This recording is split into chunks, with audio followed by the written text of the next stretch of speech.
Well, you are in for a real treat today. We have a pastor, Pastor Anthony Doze, and you pastor in Ontario. Is it Lindsay? That's right. You know, I'm still learning all those small towns. I hear it's sort of a little vacation spot. Summertime especially. In the summer, yes, wonderful. But about 20,000 people in this community. Yeah. And you have an incredible journey. You are going to love to hear some of the drama that has happened in your life that has shaped your faith. It's amazing. He's written a book. It's called Blurry Daydream, and the tagline is "When Faith Feels Like Make-Believe." Yeah. So from a pastor, that means that you've been through a journey.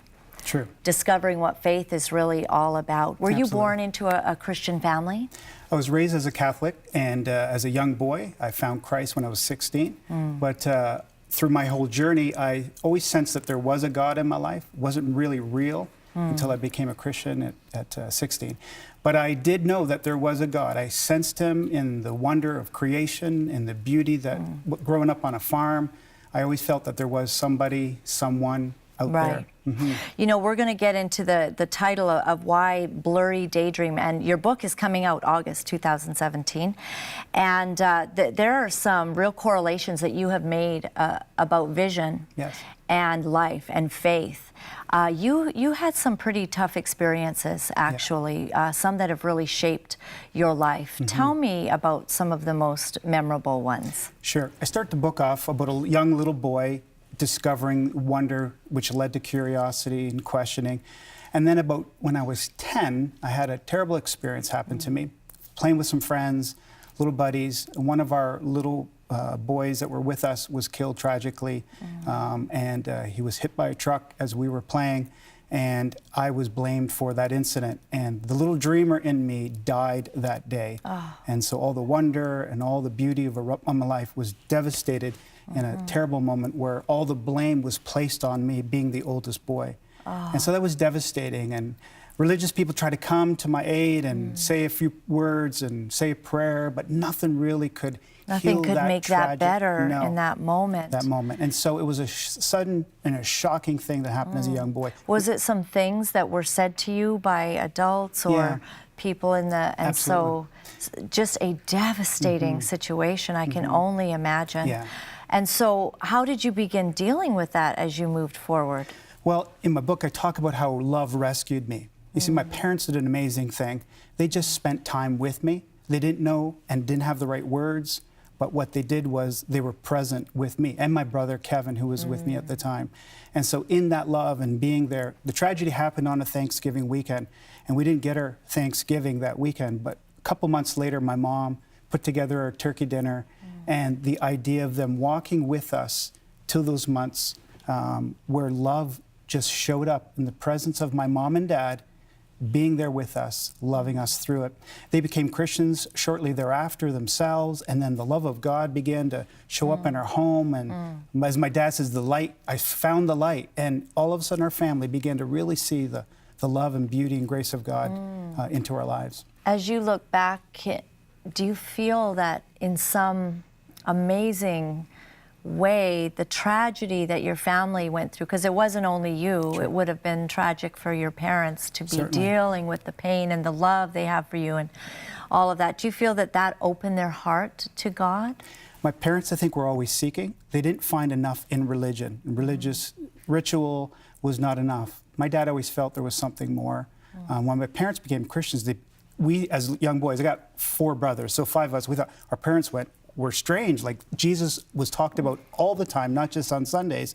And so it was amazing. And we went to miracle services. They dragged us to everywhere because they found Jesus.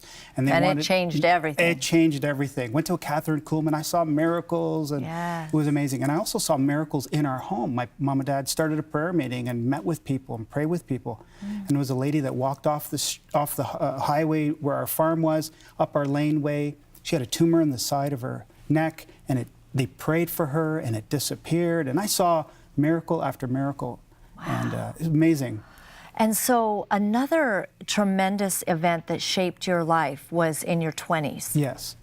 When I was in my 20s, I was building a horse barn. A construction accident happened. I was hitting a 3.5-inch Ardox spiral nail into piece of lumber, and it ricocheted and went into my left eye. It punctured my eye open, and I was instantly blinded. Ran to the shop. My dad saw me, grabbed me, threw me in the car, raced like a hero to the hospital, and in surgery, immediately, here's the first miracle. Nurses and doctors saw me within seconds while I was in the lobby of the hospital.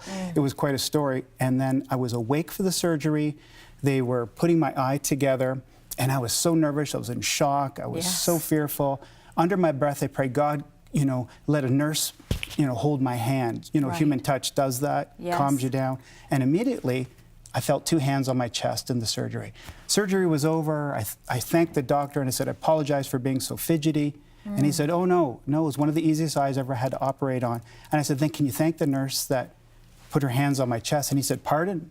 And then as I was repeating it, he cut me off because he heard. And he said, no nurse or anyone has time to do that in the middle of the surgery. And I knew immediately that it must have been God. And I was awake for the whole thing because I had to look left, look right, all around. And so it was quite a serious thing. And about 10 days later, after the bandages came off, and this is where the title of the book comes from, the bandages came off and everything was blurry. Kind of like the man in the Bible that Jesus healed. When Jesus healed the blind man, he saw people like trees, blurry like trees. And I had that similar experience. And then days later, when I came back to the doctor, took off the bandages again, my sight was 100% restored. I still have the scar, the shape of a fisheye, I call it. When I was a pastor, youth pastor, I would look at the junior high kids and look at my fisheye and freak them out. It was great tool to confess. You know, it was awesome. But the testimony there in that eye that God healed me 100% from that blinded. And in fact, you were describing to me that you recently went to optometrist, and he I'm was getting a little older, your so eyes. I've got some reading glasses now. Optometrist looked at my eye and he goes, tell me the story about that eye. And he took out a pen and paper, started writing notes because he's going to speak at a conference later on. And he goes, this is a remarkable story. There's no way that you can see out of that eye when you explained the type of injury that you had, because it punctured and I had liquid coming out of that eye. It was a serious matter. And he was amazed that I have vision in that eye, let alone perfect vision. So what has all of this taught you about faith? How have you correlated blurry vision and a blurry daydream with what has happened? See, I think a lot of people wrestle with doubt and these things that seem so much greater than their faith. And I think that people feel like their faith is a bit of like make-believe. It's a little blurry to them. They're not really sure. And I don't think that's really a problem. In fact, I think Jesus has no problem with our doubts and with our issues and with our concerns. We don't have to know everything and have everything perfect for Jesus to receive us and to welcome us. And he constantly did that for me throughout all my journey. He kept calling myself to him closer.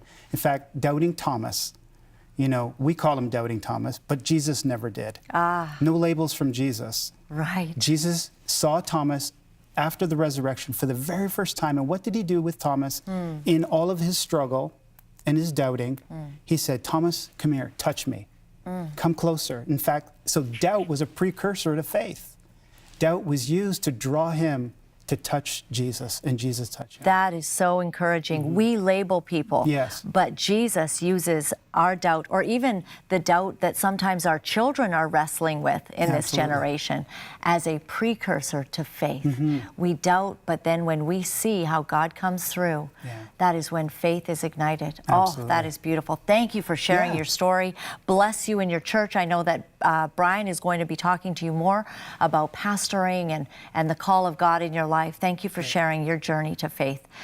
Thank you as well. I pray that this has blessed you, that you'll know that God is with you, that sometimes we have doubts, but our doubts can lead to great faith, even through blurry vision. God bless. We'll see you next time.